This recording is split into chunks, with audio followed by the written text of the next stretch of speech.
നമസ്കാരം. ഞാൻ വേലിക്കാട്ട് ശ്രീകാന്ത്, ശ്രീപത്മനാഭ യജ്ഞ സെൻട്രൽ അധ്യാപകനും ക്ഷേത്രതന്ത്രിയും കൂടെയാണ്.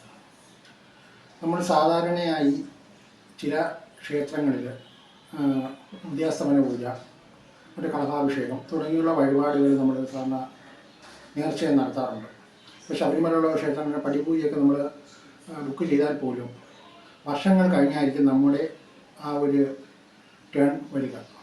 അപ്പം മിക്ക ദിവസങ്ങളിലും വഴിപാടുള്ള ക്ഷേത്രങ്ങളിൽ നമ്മൾ പൂജ ബുക്ക് ചെയ്ത് കഴിഞ്ഞാൽ നമുക്ക് പെട്ടെന്ന് ലഭിക്കുമെങ്കിലും മാസത്തിൽ ഒരു നിശ്ചിത ദിവസം മാത്രമേ ഈ പ്രത്യേക വഴിപാട് നടത്തുന്ന ക്ഷേത്രങ്ങളിൽ ഇത് നമുക്ക് ലഭിക്കുമ്പോൾ വർഷങ്ങൾ കഴിയുമായിരിക്കും ചിലപ്പോൾ നമുക്ക് നമ്മുടെ ദിവസം പൂജാ ദിവസം നമുക്ക് ലഭിക്കുക. അപ്പോൾ ആ സമയത്ത് ഈ പൂജ ബുക്ക് ചെയ്ത വ്യക്തിക്ക് മരണം സംഭവിച്ചു കഴിഞ്ഞാൽ എന്ത് ചെയ്യും എന്നുള്ള ഒരു ചോദ്യം പലരും ചോദിക്കാറുണ്ട്. അതിനെപ്പറ്റി പലർക്കും സംശയങ്ങളും വരാറുണ്ട്.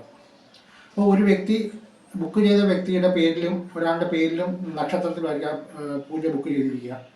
ആ പൂജാ ദിവസം വരുമ്പോൾ വർഷങ്ങൾ കഴിഞ്ഞിട്ട് ആ പൂജാ ദിവസം വരുമ്പോൾ ആ വ്യക്തി മരണപ്പെട്ട് കഴിഞ്ഞാൽ പകരം ആ പൂജ ബുക്ക് ചെയ്ത ആരുടെ പേരിലാണ് നമ്മൾ വഴിപാടായിട്ട് നിശ്ചയിച്ചിരുന്നത് അയാളുടെ അടുത്ത ബന്ധുക്കൾക്ക്, മക്കൾക്കോ ഭാര്യയ്ക്കോ അല്ലെങ്കിൽ ഭാര്യനോ ഭർത്താവിനോ മക്കൾക്കോ എന്ന് വേണ്ട തൊട്ടടുത്ത ബന്ധുക്കൾക്ക് അല്ലെങ്കിൽ രക്തബന്ധമുള്ളവർക്ക് ആ പൂജ വഴിപാടായി ചെയ്യാം. കാരണം ഒരു വ്യക്തി മരിച്ചു കഴിഞ്ഞാൽ നമ്മൾ മരിച്ച വ്യക്തിയുടെ പേരിൽ സാധാരണ ഇങ്ങനെ പൂജകൾ നടത്താറില്ല. മരിച്ച വ്യക്തിക്ക് നമ്മൾ നടത്തുന്ന പൂജ തിലഹവനവും പിതൃപൂജ തുടങ്ങിയുള്ള ക്രിയകളാണ് നമ്മൾ മരിച്ച വ്യക്തിയുടെ പേരിൽ നടത്തുന്നത്. അതും പിന്നെ അയാളുടെ ജനിച്ച നക്ഷത്രത്തിന് യാതൊരു ബന്ധമില്ല.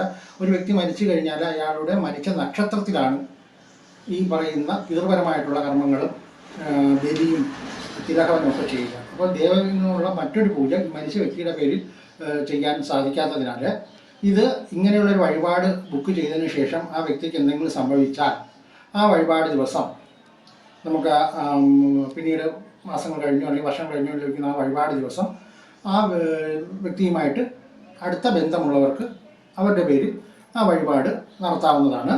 മരിച്ച വ്യക്തിക്കായിട്ട് ചെയ്യുന്നത് പിതൃപരമായിട്ടുള്ള പൂജകളും മറ്റു കർമ്മങ്ങളും ആണ്. നന്ദി, നമസ്കാരം.